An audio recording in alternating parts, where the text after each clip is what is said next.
Good afternoon, everyone. I'd like to welcome you to a special meeting of the Dare County Board of Elections. Today is Thursday, May 29th, and first order of business, I'd like you to join me with our Pledge of Allegiance.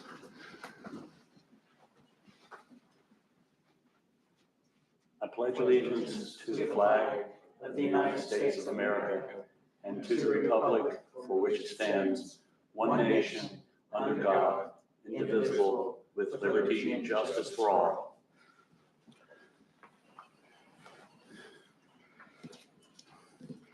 All right, thank you for being with us today. The first order of business is our vendor presentation, ES&S presentation of our voting system, and a period of question and answers. Kelly, you want to go ahead and?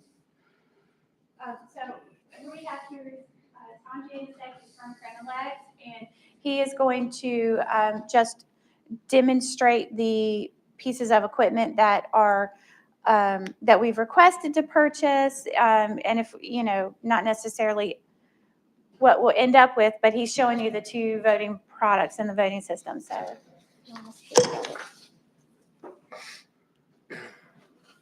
first of all, thank you so much for having me here today. I am Tom Janicek from Crenelec.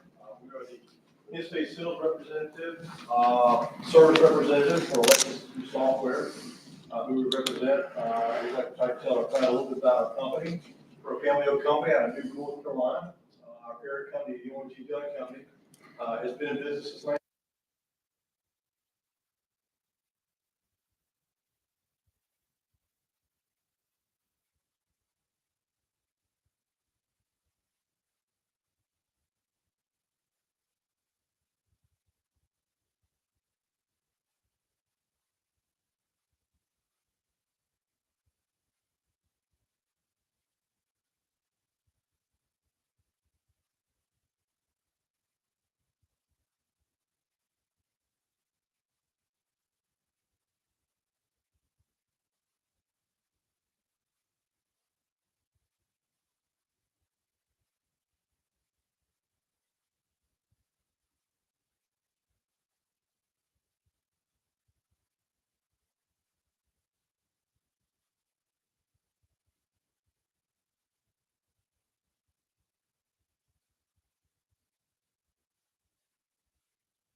plastic, made lightweight. Before, you had the metal, so the metal would bend, whatever. This is something more hard case. I'm impressed with this machine. If I lift this machine up underneath here, the foundational parts of it, which are metal, keep it more in place and more sturdier. One thing I don't know if you guys ever had this issue, I actually built a DS200 out where I'm going down the sidewalk. The current one, it's got that different shape to it. They pulled over across a crack in the sidewalk, and the machine started falling over. Tips. I've actually had my DS200 that passes, right there, everything worked out with all the foam, all the construction, it didn't hurt the machine.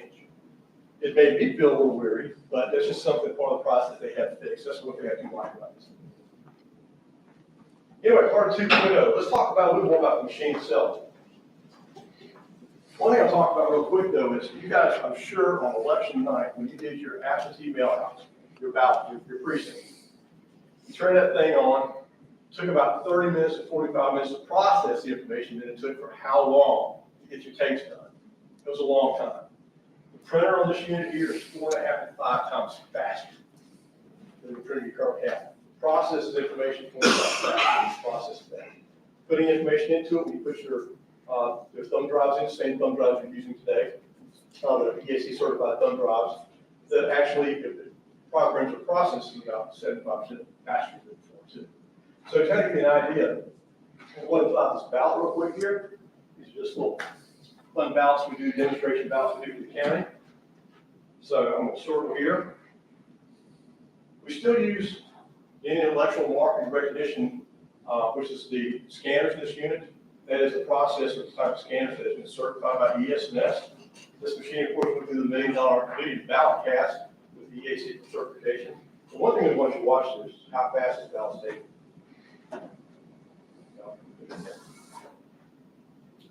Much faster than these. So process the information much quicker. And I don't see a lot of lines on off years, but I have seen lines stand in front of machines for absentee, in absentee precincts, for people standing in line for one stop. And I've seen them on general election day, people waiting to get in line, the machines are taking the mark. Everybody wants to wait to see what they think of it, says thank you for voting, right? All right, so it is a lot faster. So this is the things that I do like about the machine. Nothing changes as far as overvotes.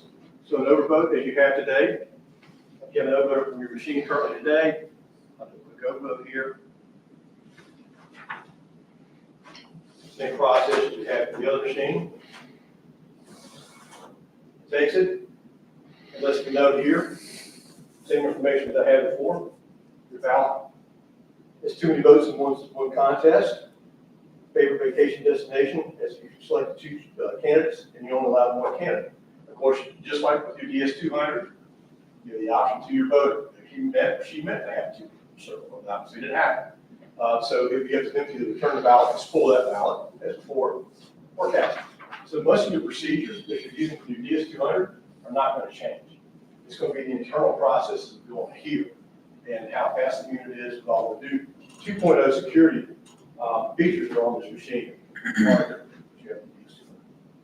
I have a question. I did not see it say from here that the ballot had been counted, the first one. And also, where does the public count show? I can't see it from Yeah, here. what you have here, and actually you have a public count here. I've got 7 votes in this machine. Protected count is still on there. That can be taken off now in the software when you program your election. As you know, the public count here is 7. It tells you how many votes I've had in precinct that day.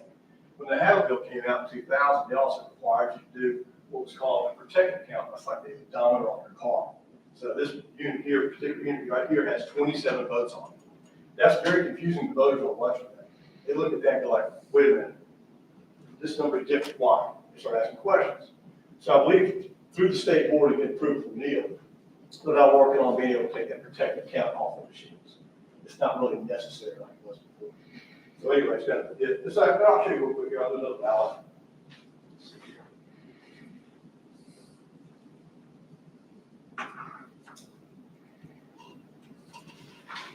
And it goes in the orientation just like our DS200.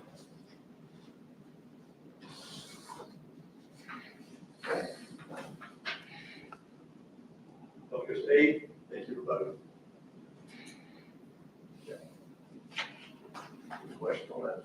So in the process of that ballot being scanned, there's a code put on it. Yeah, and this, I don't have it turned on this particular machine, that's gonna be one of the options available, probably 65, which we talked about, like 6,500. Okay. Will be some of the options available at that time. And I'm not sure if every county is gonna be required to do it. Some counties may say, well, I don't want the number on there. Is that approved in the state of North Carolina? Not yet. It Okay. is nationally, okay, Okay. it is being used in some states, but not here yet. Okay, That will go, we're right now working on electionware 6,300 is the latest that's been certified here. The next we're bringing to the table is 6,500. And some of those options will be available. And the counties maybe have used it as an option. It may not be something that's required. okay, But I think it's a good thing to have. Because one, it identifies that ballot, this machine, in the election. If the ballots get across the table, they get mixed up a little bit, you know, the ballot number there's for the ballot. This is 054 machine.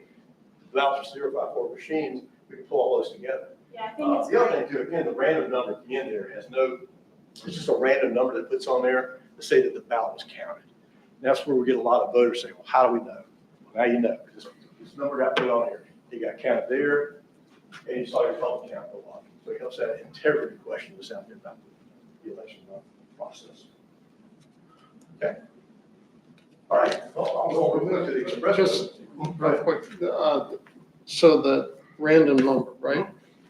Is that recorded elsewhere in the system so that you can reconcile between the ballot, the number on the ballot and the machine? Random numbers put on there, random numbers put on there to say it was counted. There's no way to go back and reconcile that number to a ballot anyway. Now, of course, you do have one stop, we do have that number to put on the ballot. But the first digits in that series. Right, gives you the serial number. Yeah, the first five, usually, the first five.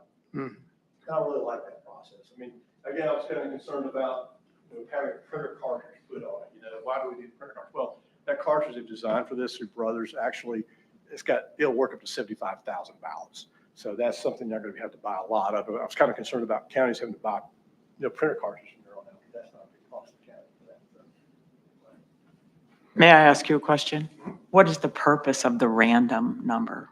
It just says that the purpose, it just gives you a number, a random number on it, and say this was counted.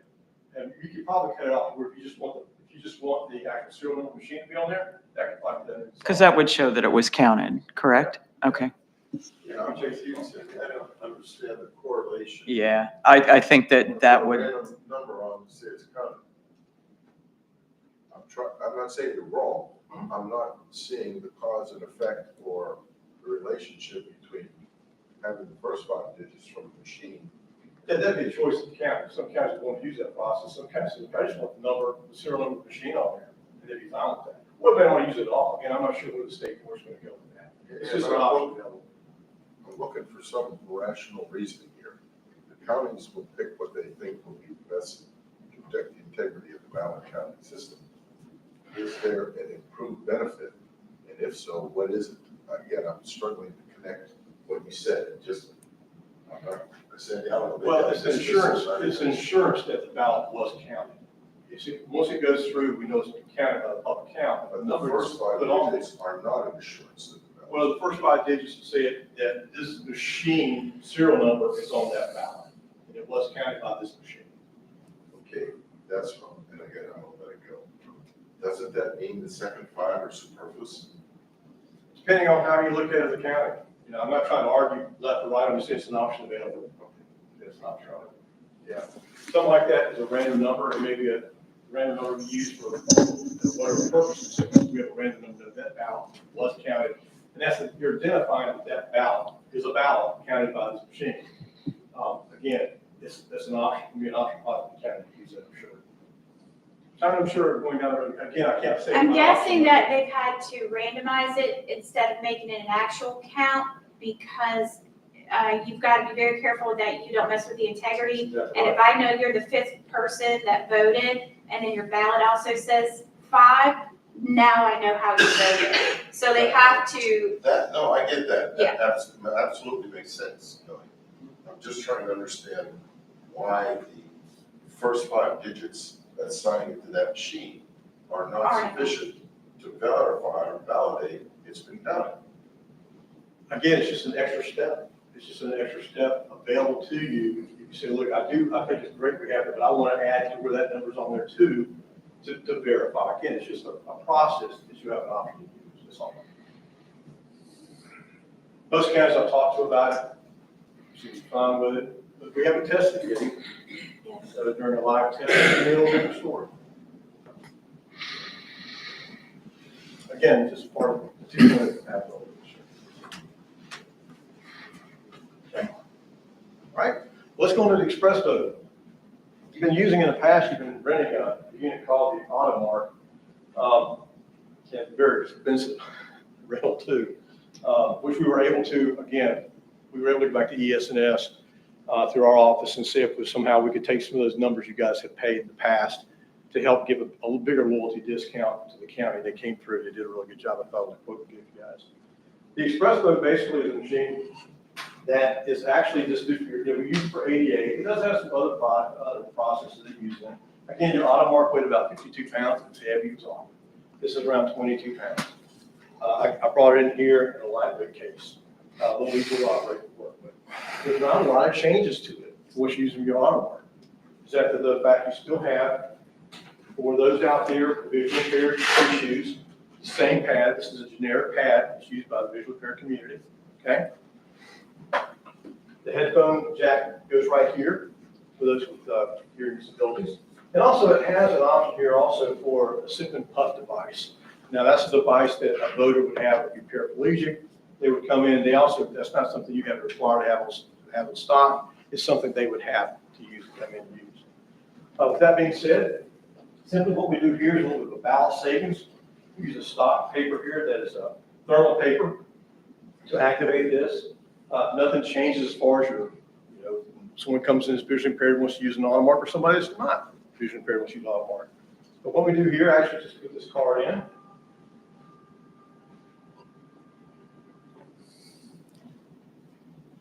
It's a lot quieter and a little quicker than your Automark.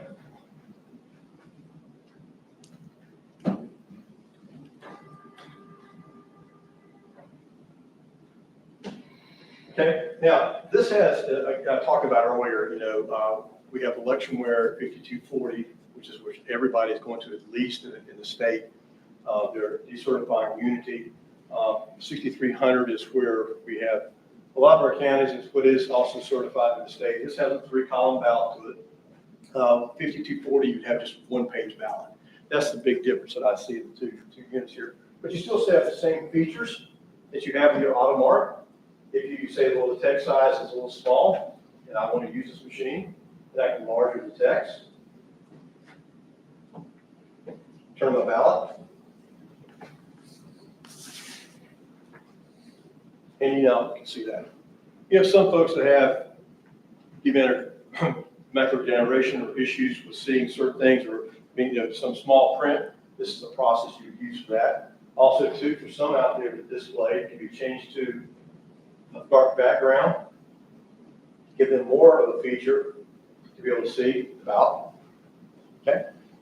What I'm going to do here is I'll go back and go back and see the original problem here.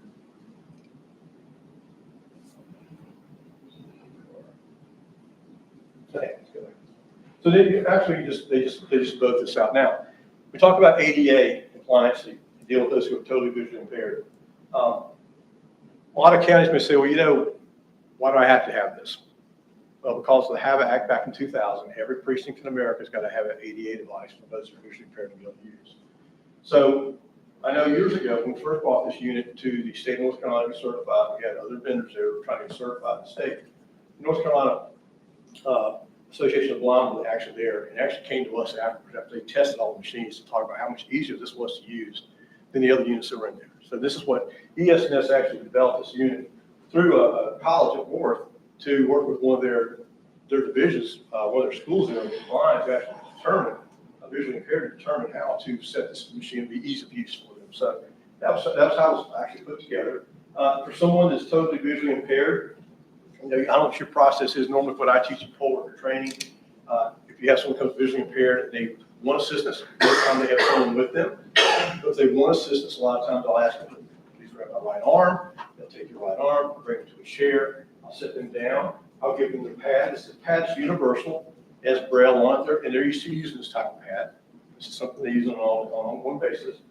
And actually, if I want to give them total privacy, I can completely black out the screen. So if you have someone who's totally visually impaired, I always train that to make sure you go ahead and completely avoid the display just for visual purposes. Let's go back to the ballot here. So I'm going to simply vote this out. This is a ballot that you cannot overvote. It's a simple touchscreen.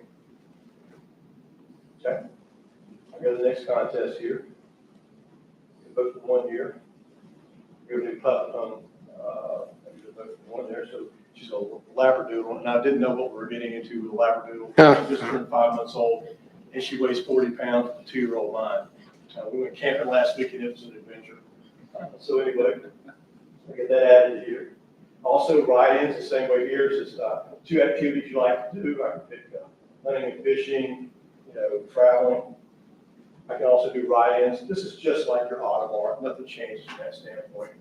Favorite ice cream. Select whatever we'll write in. Selection days be treated as a statewide holiday. I got people are half and half on that, sure, why not? Should employees provide free lunch on Fridays? That's up to your board. I have no say-so on that, by the way. But we'll go with yes. Of course, it brings you to the synopsis screen now. Gives you all my choices here. Make sure I get a chance to review those, and I'm happy with them. If I want to make a change, just like your Audemars, or no change it, I can go back to that race and make a change. Return to summary. One thing I do enjoy about this is you can't do, again, when you have a live ballot, you have issues with overvoting. This machine can't overvote, you see. So we'll return to the summary here. I'm happy with everything that's shown on the ballot. It looks good. So we'll print the ballot. Then we have a screen to ask you, are you sure you want to print this ballot to make sure? Okay, to verify. Then we print. And just like the printed ballot, it's going to put the options on there that I selected to vote for. So if we do the hand-to-eye count, we'll have that available. This little code across the top is counted by the DS200 or 300. I've had some folks say, well, just like the ballot you have over there, how do I know this machine is actually saying what I've got on here? That this code represents exactly what I voted for. What I can do is I can pull out any machine in the county, just have to select this one today, just to make sure and verify who I voted for here. I can put this back in the unit here. I can't make any changes on it, but what it's going to do is going to then show me back on the screen again and verify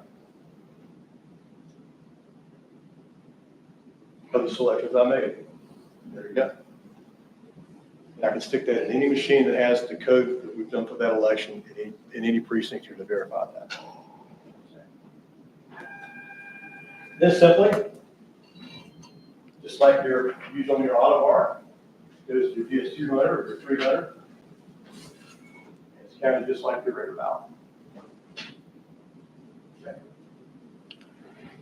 All right.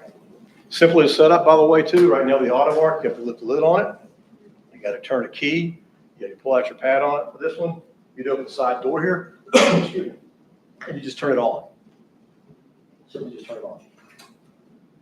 You're not time your procedure to change for that either. All you do there is open up your terminal unit there, press close polls just like you do your DS200. Are there thumb drives that are for coding for these press votes similar to the Audemars? Exactly. Same ones. Same ones, yeah. Okay. And then for early voting, where we do write information, would the poll workers still do that on the blank card style? Yeah, you can. There's another process, and I'll just throw this out there to you. Most counties that use this for ADA, it is, you're right, just on the side of the number on the side of the ballot, just like you would for a regular ballot. Okay. And then you would go to the machine and identify all the ballot styles that would come up pertaining to that precinct would come up on the front of the machine. It says the primary. You have ballot styles. What we normally do is the poll worker gets a little piece of paper that says B2, B3, whatever ballot style it is. And they go over, verify, and select that. One process that we use, is very simple to do. A variable process we do have some counties that use these for 88 units on election day. And I've got Vance County looking to do this now. We have several counties that already do this. Is they realize that a ballot costs anywhere from 20, 25, 26 cents, whatever it is per cost per county. And I somewhat, in a way, say it's not really a true cost per voter. Because if you have, say you buy 10,000 ballots and you pay 20 cents a piece for them, but you only use half in an election, really what it's cost you is 40 cents a ballot per voter. Whereas this thing is about a dime. And that's why they want this process. It's a cost saving factor for the county. So we're finding out now that some counties are actually taking these units. Say you have 1,000 registered voters in a one-stop site. They'll take one unit per every 250 registered voters, so they bring 4 units in and use this to mark the ballot. Now, when you use that process, we actually have a printer, and I think you'll find a lot of counties in the state already use those printers. Debbie probably has been Warren, several others. But when they come in, they have their poll book, whatever they're using for the state, it all works on it. We have a printer attaches to that. Your voter comes in from one stop, okay? Paperwork's the same.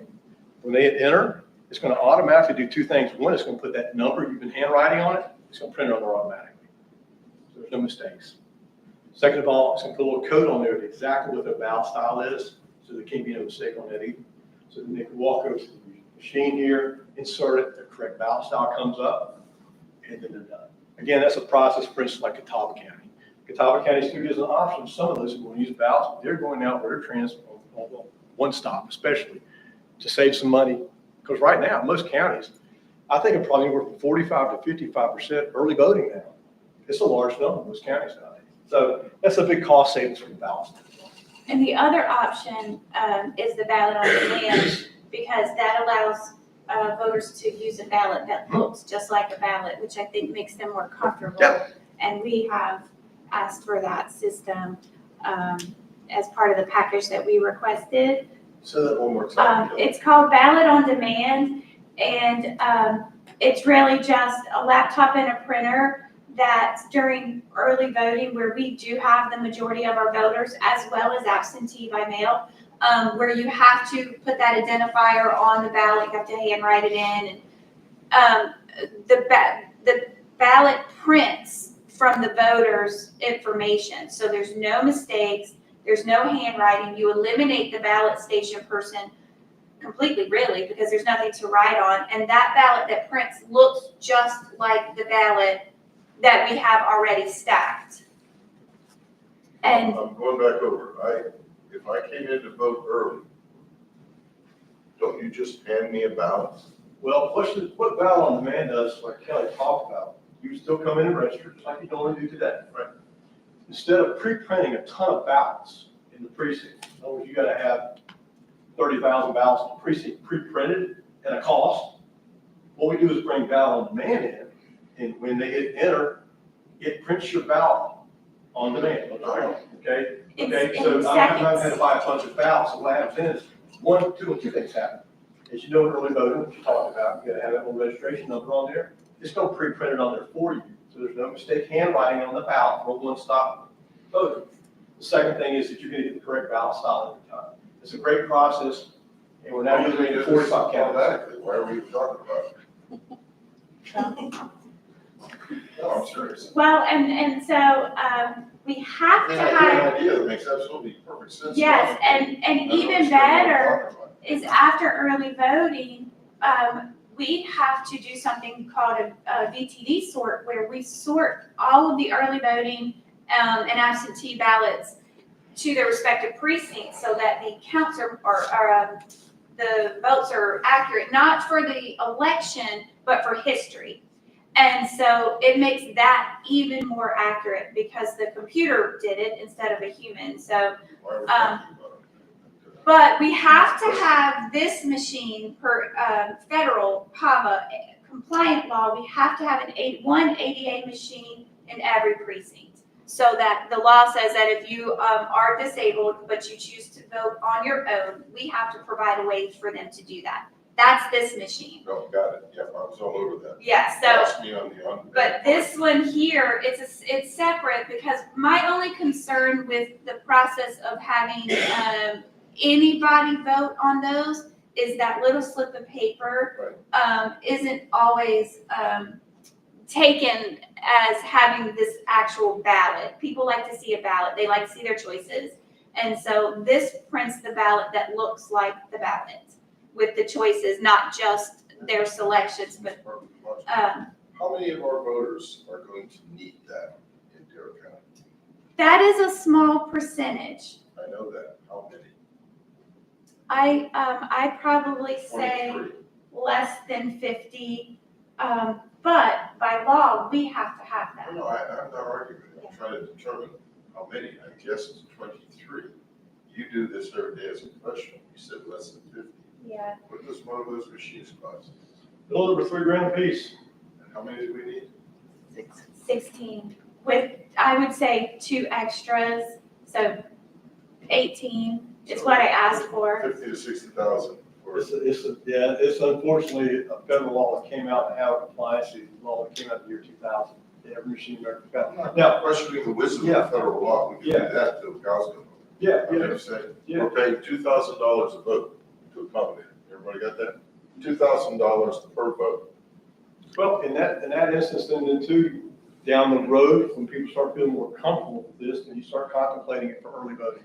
You know, we have some counties that actually use this on precinct days instead of ballot printing. But now, I do want to throw one thing out there real quick about it, is that some counties, and I don't know if Dare is one of those counties, some counties have clubs, organizations of the visual impaired here. And I don't mean totally visually impaired, but an impaired community. They're a community, they are a community. Some churches out there that have people have eye issues. South Carolina, when we sold them the Express Boat the first time we went back, it goes all the way back to the old Ivotronic actually. Several counties do an outstanding job of taking a couple of these out to them and letting educating them. So once they're educated, they're okay about using it. If you educate the public, let them know, hey, this is what's available to you with your issues that you have visually. Just to let you know, the increased font, being able to blacken the backside so they can see something more clearly, use more clarity. But sometimes counties, and I've seen that go out and do a little more education. And I've seen this in a county that has that potential. Say there are counties out there that will educate the voters, and they do get a lot more votes. I've seen counties increase to 2, 3, 4 fold because they just went out to 4 or 5 large churches and said, look, we're going to do a demo. Notice you don't have to still use ballots. It's still an option for you. But just to let you know, if you have any visual issues, this is something we'll bring into the county to show. It does take some time to go out and do that, but we do offer sending out, demo unit, get one of your units and make a demo unit with a thumb drive, some sample ballots for that. So I kind of throw that out there. When we educate our folks out there, it's amazing how many of them use it. May I see the output from the Express Vote, please? So with the ballot on demand, it's a regular sized ballot.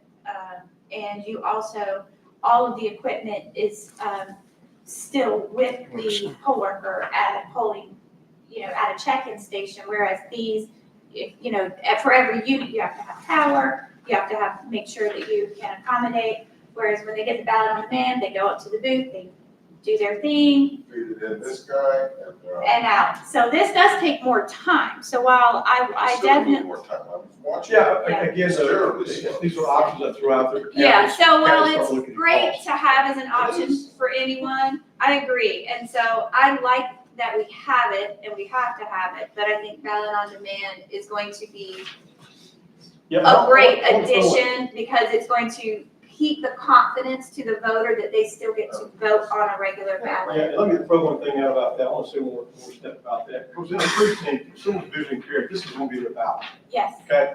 So to understand, I've had folks, and actually my competitors say this too, that, well, I can go in that ballot box, and I can tell you what that voter voted, there's his card. Well, let me tell you what we've done at ESNS, what they've done. Inside here, there's a blue tote box. Get that blue tote box out of that unit, I gotta pull those flaps down. So if you take a Republican and a Democratic poll worker to go to pull those ballots out, once those flaps come down, they don't know what's in that ballot box. They're gonna pull it out, they're gonna lock it, and they're gonna seal it. If they're going through it, they're jeopardizing the integrity of the election. So that's why you get one representative from each party to make sure we have our checks and balances. And they go over, pull those flaps down.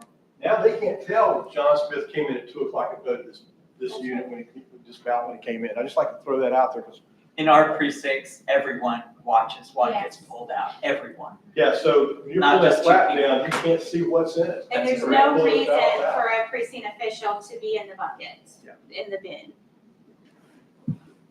Tom, is that a case for transporting the Yes, express sir, it is. vote? And we have a couple things, I throw this out here, and I don't put it out here, I'm kind of low on this right now. Little lightweight case, comes with it. We at Print Lake do have some that actually have like little trolleys. There's not, I don't talk about a lot because there's not a lot in stock. We have a few yet left in stock. Cost is a little less than this one though, but for transportation, actually, when you have also storage, this has a smaller footprint. So I kind of throw that out there. Excuse me, a minute ago, you also talked about batteries. This has about a 4-hour battery backup, and the same with this one. They're fully charged. Power goes out, you can continue voting on for at least 4 hours, just like your DS200. So that same battery pack is what we're using these units also. Would you just briefly just talk about the AutoMark and why it is a good reason for us to transition now? One, because we're leasing them, we don't own them, so we're spending almost $20,000 a year to lease these older model ADA compliant machines called AutoMarks. But then also about the fact that they're no longer manufactured and being phased out. Oh, yeah. The AutoMark, actually, it's a quick history, was actually designed back in 2002 by a company called Vogue Industries out of California. Around 2008 or 9, I want to say it's somewhere in that area, don't quote me, ESNS purchased AutoMark primarily because they were fixing to sell New York City voting systems.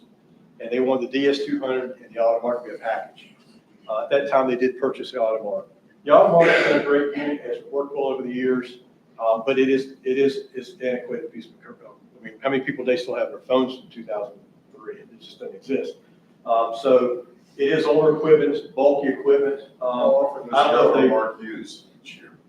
Well, the AutoMark's just like this, it's ADA, just like this, whatever How county uses. often is it used each year? I don't, whatever your county uses, she just told you a few minutes ago. So, How many times? Not people voted in it. so we have, How many times is that machine turned on and used? The AutoMark, Depends on how many elections you have per year. how many do we have per year? so typically on an odd year, we have 1, and an even year, 2 to 3. So that machine is used maybe 4 times in 2 Yeah. years. So over 10 years, it could be used as many as 20 times. Right. 20 times, and it's out of date, out of mode, Because outmoded. because of the software that it takes, as we are upgrading the software that you need to code these 20 machines. times, guys, and throw it away. Everybody getting this? It's kind of Mhm. like a car nowadays, how long do we keep a car? How many times you use your car? Every single day. I drive 20,000 miles a Well, year. the one I got there used 40 If I times. drove it 3 days a year, I think it would last longer. This is Again, I my, don't, this is my beef, and you're not gonna do anything about it, Tom, this is not your job. yeah, We as a county will fund and pay for all of this. The funds are unlimited. We gotta have it for the ADA, right. 3,000 a copy. We lease the AutoMark, those are no good, they're out of dated, we've used them 25 times. So, gotta throw them away, gotta get how long is this gonna last? If I That's a can't great even come question. back and say, this is outmoded, and I gotta buy another $60,000. Let me tell you what drives equipment. in 2 years. Here's what drives equipment. Can't be usage, because we don't use it. Here's what drives equipment, okay? Your EAC, your Election Assistance Commission, lights the rules. Someday they're gonna make me make coffee in the morning with this machine. I'm being facetious, but there's constant changes. Okay, let's go with the Changing rules, software, don't change. changing software, firmware, hardware, and I had nothing control over that. So as a company, as Printer, we represent ESNS. ESNS follows those rules that the EAC pushes them into. Whether we don't agree or not agree, we still have to follow where they go, where the government tells us to go as far as that equipment qualification. So how long will we be able to use these $60,000 worth of ADA machines? Well, I know that the DS200s, by the time we replace them, if the commissioners don't vote to replace them this budget cycle and wait 2 more years, we'll have them almost 10 years. And I'm assuming that that's sort of the standard is Yeah, 8 to 10 years You're dead as far on. as the life. I would say probably when I first got in this business 25 years ago, you expected a piece of equipment to last you 12 to 15 years. Yeah, because 11 months of the year, it's sitting in a storage room in a cover room. Again, as time changes and those products have different requirements, whether it be firmware, software, or hardware, based upon where the EAC puts those standards, that's what makes your changes today. So- Security, So a software update will obsolete that $3,000 piece of equipment. You know, just update the software. Yeah, and I would probably think that right now you're looking at, I mean, ExpressBoat, this version's been around for a few years. And you have spent a lot of money on leasing. You could have paid for those auto marks. You could have Does the rid off software- depreciation by now. Does the software update make obsolete that piece of equipment? Not every time. No, it does not, because we'll have Because software. you keep quoting No, software no, updates, we gotta toss it. No, the software doesn't, the software, that's the thing about what you pay an annual software license agreement now. You have to by law, okay? Just like you have to have your equipment. Every year, someone's got to come in and maintenance your equipment. It's the law. We just abide by that law. We like the law. The firmware, software upgrades to this machine are part of your contracted maintenance. So if we're going to have a software upgrade. So if you go to 6300 and there's a software upgrade to 65, then you'll have that option as no cost. Now, again, the only really cost that happens there are the cost of the workstations. Because you're going down, now the workstation from 65 to 63 may be the same. I don't know where 65 is at.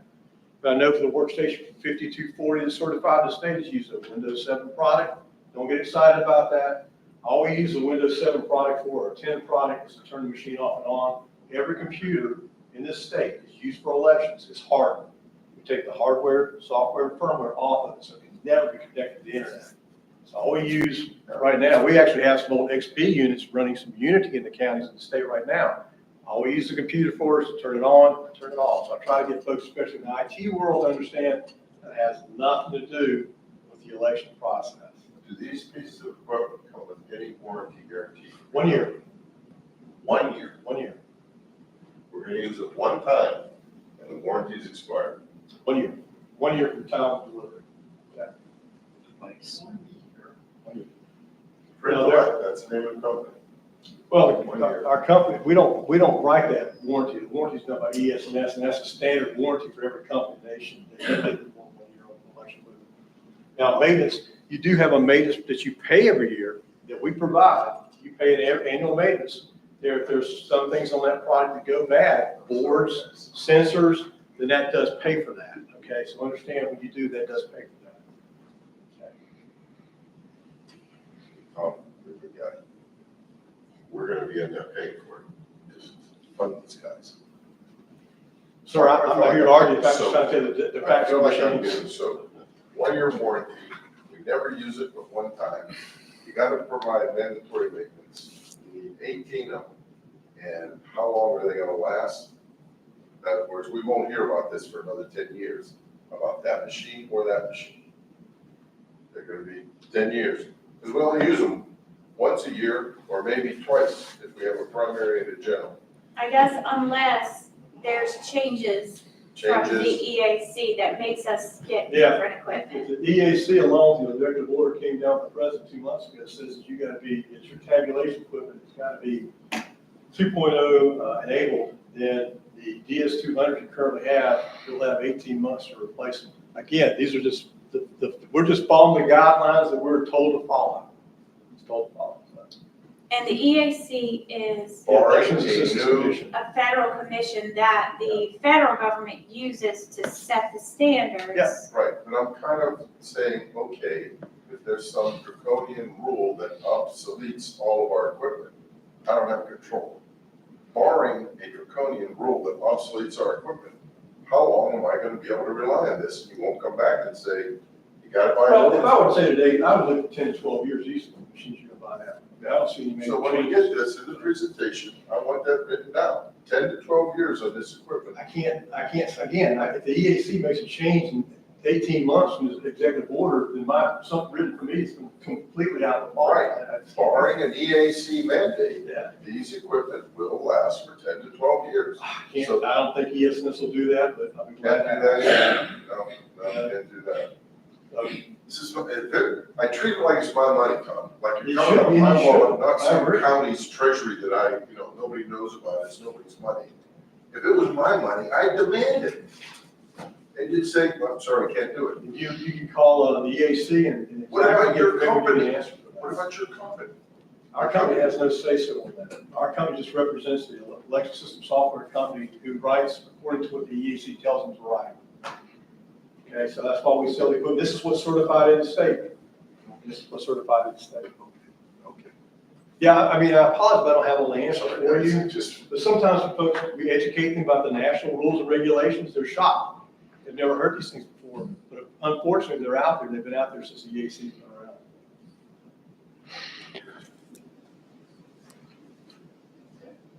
Any other questions, guys? I don't have any other questions. You guys okay?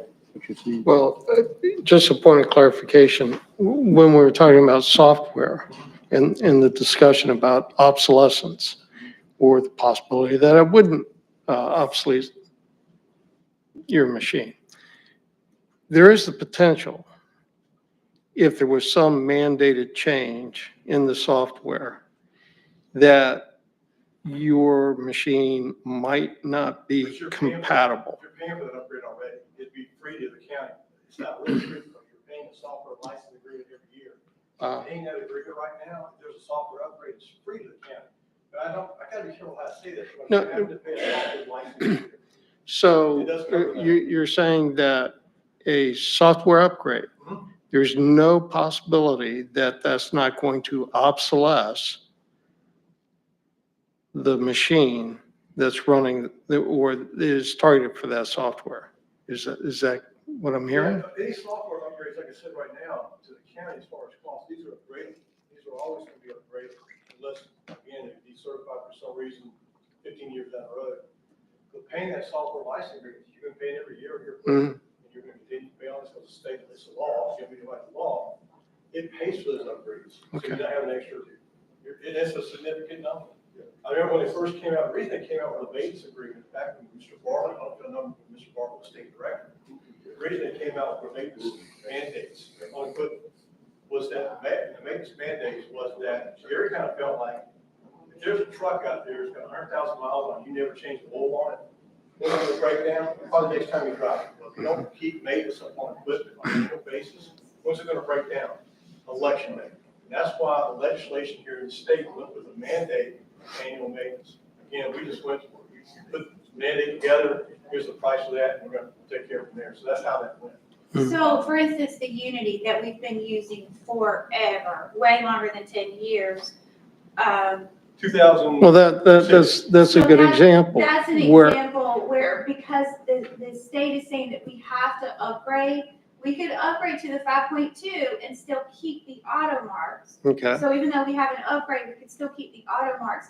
It is not prudent for Dare County to keep those auto marks because they are very old. They're no longer being manufactured. There's no, like, if something breaks on them, they have to get a part from an old machine to fix them. So we're paying almost $20,000 a year to rent them. So moving up to this, we do have to go with a little bit higher workstation software, but it was really a few thousand difference. Yeah, your software. There's a couple covered. thousand You- difference. You used for 19 years. But since we're getting these, we have to go up, but Unity, but that was like, that happened once in, I don't know how many years, many Okay. years. Kelly, who is the check made out to when you buy all this equipment? Who is it payable to? Election system software ES&S. Election system and software. software. And election system software then doesn't make that equipment. Yes, they do. Well, what do They're the you, manufacturer, they're on Omaha, Nebraska. They've been around for almost 50 years. okay, They're actually the United States' largest I manufacturer. do apologize. Print elections solutions. We're just the in-state sales representative and service representative for the ES&S. Represent them. We So sell they them. hire you, We contract, we're partners. your contract. North Carolina, South Carolina, Virginia, now Georgia. Oh, I see, I didn't understand. Yeah. So ES&S is selling us this equipment. They guarantee it for one use, guys. Clear? One Well, use. The warranty on the equipment is 1 year. How many elections we're gonna have this year? 2, Well, you're gonna have a primary. Guaranteed for 2 not this, uses. next Next year year. we'll have 2, this year we'll have 1. So if you do I guess if you do 24 months, then we would get 2 elections. Yeah, but the key though, the fact is, being a manufacturer having to pay their annual maintenance fees, just like you have a car with warranty. If something breaks down, that pays for that. So that's what I'm trying to also get to, is the fact that, yes, you buy a car, you have a 4 or 5 year, or 4 year warranty. I bought a $70,000 pickup truck. 3 years, 36,000 miles is all it gave me, okay, on a brand new pickup truck. So, but if I also at the end of 36 months, I had an option with GM to extend it. Haven't yet, but I had an option to extend it. It's just, I think I probably should have, because it had to be recalled. They're warranting it for 1 year, 11 months of which it's gonna sit in your closet. Well, that's the way, that's the way every, actually. That's the way it is, right? It's telling you 1 year. Absolutely. But after that 1 year, for 1 year, you won't pay the maintenance, and after that, just like you've been paying maintenance on your DS200, you're paying maintenance on the election board. Is They this, run 140 is this a bucks. private company or is it a state government or what? It is a private vendor and Do you have there's any other options for vendors? 3, or is it Two down to trucks, 2? it's only us. Now it's only down to 2. There's 2 vendors that are certified by the state, so those are the only 2 companies that we could I choose bet they from. both offer 1 year warranties. Yes. Yes, Absolutely they do. Well, it's always been that way. That's the way it is, John. It's always been that way. yeah, so we only had 2 companies to choose from, and one of the driving factors for going with ES&S and Prenolite is this is the company we have used for years, and so it was what we felt would be the easiest transition for our precinct officials, for our voters. This is familiar equipment, it's just an upgraded version, Yeah. but we did watch a demo, which we were required to do They're a company, with our. they're a good company, they're out of Texas. They don't have any representation in the state. We have 12 service technicians for you here in the state. If there's an issue, we come out of New Bern and take care of you, or Garner, so that's how close we are. Have an issue on election day, we're running short on ballots. If you don't have ballot on demand, you can call us up and we can get ballots to you within a couple hours. That's the good part about having a vendors in the state here is really, we've been doing this for a while. But anyway, if there's any other questions, I want to try to get them out there now. I know it sounds a little bit again though, but when you go to your maintenance plan, like you have been on your DS200s, and things do break down, parts are needed, the maintenance does cover all that. Just have an extended warranty on your vehicle, it's the same thing. Without leaving you out in the cold saying we're gonna come back next year, we're gonna pay $10,000. No, it doesn't work that way. The maintenance does cover that. One more question. How many counties does your company represent with this equipment? Or a version of this equipment 93, versus the other company? and it's, right now as of today, that's gonna be it. The big key when you come here, one, you've got to manage, you've got to get the testing in the state, which we did. There are other companies nationally. I will tell you one quick story. Back in 2005, when the proposal went out and when the state was using the HAVA monies to replace every piece of equipment, the state paid for it that year because they had the HAVA money from the feds. They elected to go with one vendor. So they put out an RFP. There were 8 companies that answered that. Today, out of those 8 vendors that answered that RFP, only 2 are still in business. And ES&S is one of those. There's a bond we pay in the state, very extensive bond we pay in the state to stay and do business in the state. It's very, very expensive to be a vendor in the state, to sell equipment in counties. But every year we pay that bond and we take care of our customers. We have literally thousands of successful elections. Now, the big deal here, and I'll leave with this, and I'll stop with this. Our only goal has been since day one, since we've been in this county doing any work since 2006, is just keeping you out of the newspaper on Wednesday morning, guys. That's the bottom line. Make sure the equipment works properly, that our people are trained properly, and that things run smoothly as possible. Because the first thing that's going to happen is the press starts getting involved, and then there's a landslide of issues. And we've done a really good job in our partnership since 2006. I can tell you that fact.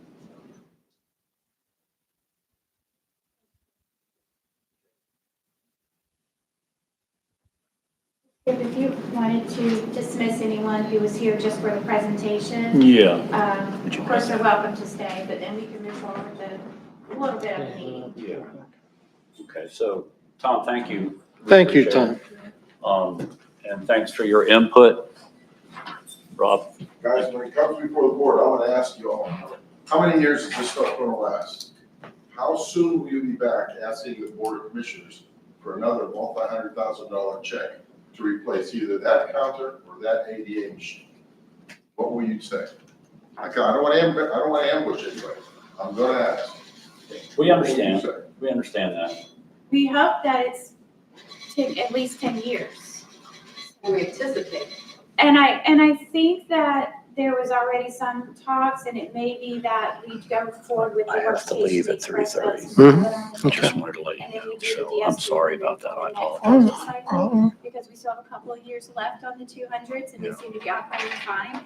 So why not get as much bang for our buck? So that was sort of what was presented, but I wanted everyone to see that, why not, he was here. So that's one way that we can stretch out what we already have. That would be beneficial. And the I'm auto glad I marks, was maybe here. even we could keep them, but we don't own No, them. So I'm we're fine, really I'm fine throwing money replacing away. this. I'm fine replacing them. What I was looking for is, these things work. They are built with quality, they're gonna last you 10 years. You only use them once a year, maybe twice a year. It's not like you're driving a car 60,000 miles a year, you're wearing it out. It's guaranteed because it's sitting in a closet doing nothing. And I got a 1-year warranty. I mean, honestly, please help me out here. Yes. Anyway, thank you. Thank you for coming. I really appreciate you coming. Thank you. Thank you. Hey, listen, thank you. Hey, look, seriously, I think your questions were very valid. I look at it like it's We my wanna money. We want to continue a If relationship. it's my money and I'm spending it, how am I spending it? I'm getting 1 use, 2 uses, it's got a 1-year warranty. Are you kidding? It's like I'm giving you a around right 1-day now, this warranty year, on your last car. year, You're we driving spent 1 We need to move on. Have a good day. Yeah, thank you so much. Thank you. All right, so we have a resolution before us. And Kelly, would you like to make any comments on it? No, I think did. everybody's had a chance to look. Everyone should have had a chance to take a look at it. You've got a copy before you. There's an original that I'll ask everyone to sign. This is just basically all it is a preliminary resolution on what we have presented, will present to the commissioners for the voting equipment that you saw here today. And it is not a guarantee of what they will approve. It's just a resolution of what we're asking for. And that is by state law that we do that. So that's what I'm asking for you guys to just vote to approve this resolution of a preliminary recommendation that we'll make to the commissioners of what equipment we want to purchase. Yeah, just so everybody understands this clearly. Thank you, John. We can present specifics as to what our budget's presented upon, but the commissioners only fund an amount. And so we're showing them what our estimates are built upon, that we're not saying, and of course, they're going to want us to work to the line items that we establish for these expenses, of course. So, and I have no doubts that that'll happen. So anyway, all right. So any other questions? Yeah, I have a question. This obviously goes to the commissioners. Is this going to go to the state board as well? Yes. This also goes to the state as a requirement, as part of the process to purchase new voting equipment or upgraded voting equipment. This demonstration, the preliminary resolution, and then a final resolution. Once a decision has been made on what pieces we're actually purchasing, there'll be another resolution. All of that goes to the state. And then one of the final steps is an assimilated election where equipment is brought in and it's tested prior to having an election to make sure that everything is working, it's compatible. The vendor is involved in that, as well as the state, as well as staff. So that is also one of the steps prior to, that's all state required, yes. Any other questions? All right, I'm not going to read the resolution out loud. The resolution will be accessible in the elections office for anyone who wants to see it. I don't know if you're putting it on our website or you. But it will Is be that- part of the minutes. Okay, all right. Official minutes. So, all right, I'd like a motion to approve the resolution as it stands. I'll move to approve the resolution. Okay, is there a second? Second? Okay, it's been moved and seconded to approve the resolution as written. Is there any other discussion? All right, all those in favor, please signify by saying aye. Opposed, nay. Okay, then the resolution stands and will be used. The next item on our agenda is the approval of the minutes of our meeting of April 15th. And I trust everyone's had a chance to look at those. I'd like a motion to approve those minutes if there are no corrections or additions. I move approval of the minutes. Okay, I'll second it. all right, it's been moved and seconded to approve the minutes. Is there any other discussion or questions or additions or anything? Okay, all those in favor of approving the minutes as they were written, please signify by saying aye. Aye. Opposed, nay. Okay, the minutes are approved.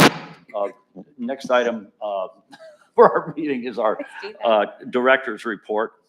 Okay, I just Kelly. have a brief director's report. I just, since the last couple of meetings, I have done updates with the Jefferson Griffin protest. I just wanted to kind of wrap that up.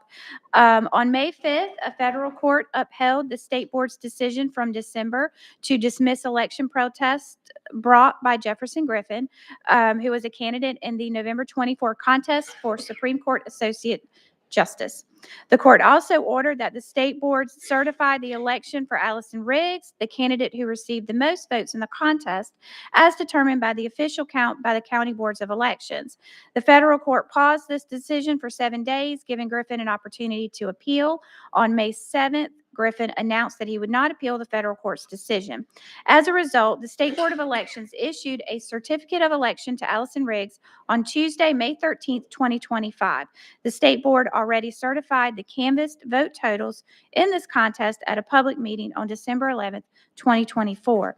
This means that all voters whose ballots were challenged by Mr. Griffin will remain in the count without any requirement for further action by those voters. I also wanted to let everyone know, the board and the public, that Sam Hayes started his tenure as executive director of the North Carolina State Board of Elections on May 15th. Hayes was appointed by the state board on May 7th and replaces former executive director Karen Brinson Bell, whose term expired on May 15th. Our next county board meeting is scheduled for June 17th at 10 a.m. Staff will attend a NCADE district meeting in Currituck on June the 20th. On June 24th, the North Carolina State Board of Elections will appoint county board members, and the auditor will announce his appointments of county chairs on that same day. And then across the state, new county boards of election members will be sworn in on July 22nd, 2025 at noon for 2-year terms. Candidate filing for the upcoming municipal begins July 7th at 8:30 a.m. and it will end on July 18th at noon. And then finally, the North Carolina State Board of Elections will hold its summer conference July 27th through July 29th in Wilmington, North Carolina. Staff is scheduled to attend and board members are encouraged to attend. And I know I have a couple of you already registered. And so that is something, if you're interested in going, you'll get, if you would just get up with me and we'll get the registration done. And that is all I have. All right, thank you. My remarks are going to be brief. First of all, I will not be a part of this board after June 1st or after when June begins. And so what I thought I would do is ask Randy as our secretary to run the meeting in June until you all know who your new chairman is going to be. Okay, so this is, pulling up short of appointing someone as an acting chair. We asked for guidance from the state on this and we have not received anything. We've been at that for almost 2 weeks now, trying to anticipate this. So, by consensus, I would think everybody on the board would be fine with that. And Kelly, you don't have any misgivings, I'm sure. So Randy will run the meeting as secretary, and so you guys can get on with your business. This is my last meeting, and I've had a couple things I wanted to say. I don't have any prepared remarks, which is typical Skip, but I wanted to let the Republican Party know that with whoever the new chair is going to be, if the party would like me to get together with that person and talk to them about the board and the people who are on this board, the great people who are on this board. And I want to turn to that for a second. You guys have been absolutely amazing to work with. I mean, this has been, a unified team, for the 4 years that I've been on this board. And the work that we've been able to get done is a testament to that, to everyone getting together. In fact, I've called this, during these difficult political times, this is the last surviving oasis where we can get with each other and we can work together toward a good end. And it's been an incredible honor to be a part of this. And it's actually been therapeutic, compared to what we see outside of this room. So I commend you all for holding your decorum and the dignity of what we do for the voters in our county, which is a huge thing. And so I thank you all from the bottom of my heart. This has been an incredible honor for me to serve on this board with you. So carry on. Remember your oath to the Constitution, and everything will be fine. So anyway, does anyone have anything else? No? Okay, well, then I'll call this meeting adjourned. Oh, Randy? On behalf of myself and I believe the members who have present and past who have served with you, thank you for your leadership. It has been a great pleasure working with you, getting to know you better. And you will be missed, but quickly replaced, so. Well, I will second that. Thank you. John. All right. Thanks, you all. And Carol, thanks for being so faithful to the meetings. We appreciate it. All right, this meeting's adjourned. Thank you. I'm gonna give this to Kelly to hold on to.